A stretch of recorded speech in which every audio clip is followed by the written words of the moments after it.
నల్గొండ జిల్లాలోని జర్నలిస్టు కుటుంబ సభ్యుల పిల్లలకు ప్రైవేట్ పాఠశాలలో ఫీజులో 75% నుండి 100% వరకు రాయితీకి సంబంధించిన సర్క్యులర్ను వెంటనే జారీ చేయాలని టీయూడబ్ల్యూజే ఐజేయు జిల్లా కమిటీ విజ్ఞప్తి చేసింది.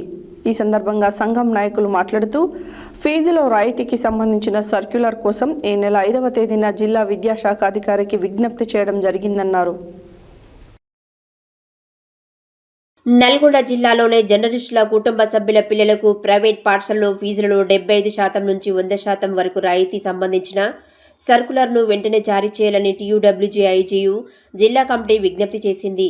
ఈ సందర్భంగా సంఘం నాయకులు మాట్లాడుతూ ఫీజులో రాయితీకి సంబంధించిన సర్కులర్ కోసం ఈ నెల 5వ తేదీన జిల్లా విద్యాశాఖ అధికారికి విజ్ఞప్తి చేయడం జరిగిందన్నారు. అయితే సాంకేతిక కారణాలతో సర్కులర్ జారీలో ఆలస్యం జరిగిందని తెలిపారు.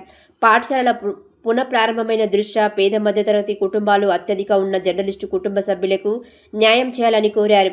ఇతర జిల్లాల్లో జారీ అయిన విషయాన్ని అధికారుల దృష్టికి తీసుకుపోవడంతో పాటు అందుకు సంబంధించిన ప్రతులను కూడా అందించారు. జర్నలిస్టుల సంక్షేమం దృష్ట్యా తక్షణమే సర్కులర్ జారీకి చర్యలు తీసుకుంటామని అధికారులు హామీ ఇచ్చినట్లు యూనియన్ నాయకులు తెలిపారు. ఈ కార్యక్రమంలో టీయూడబ్ల్యూజే ఐజేయు జిల్లా అధ్యక్షుడు గార్లపాటి కృష్ణారెడ్డి, జిల్లా ప్రధాన కార్యదర్శి పులిమామిడి మహేందర్ రెడ్డి, నల్గొండ ప్రెస్ క్లబ్ అధ్యక్షుడు చంద్రశేఖర్ రెడ్డి, జిల్లా ఎలక్ట్రానిక్ మీడియా ప్రధాన కార్యదర్శి దోటి శ్రీనివాస్, చిన్న పత్రికల సంఘం జిల్లా ప్రధాన కార్యదర్శి పిట్టల రామకృష్ణ, జిల్లా ప్రెస్ క్లబ్ సహాయ కార్యదర్శి కంచర్ల అంజయ్య, జిల్లా నాయకులు ఐబీసీ కెమెరామెన్ వినోద్, దశరథ, ప్రజాపక్షం, సూరారపు ప్రసాద్, రమేష్, జర్నలిస్టులు పాల్గొన్నారు.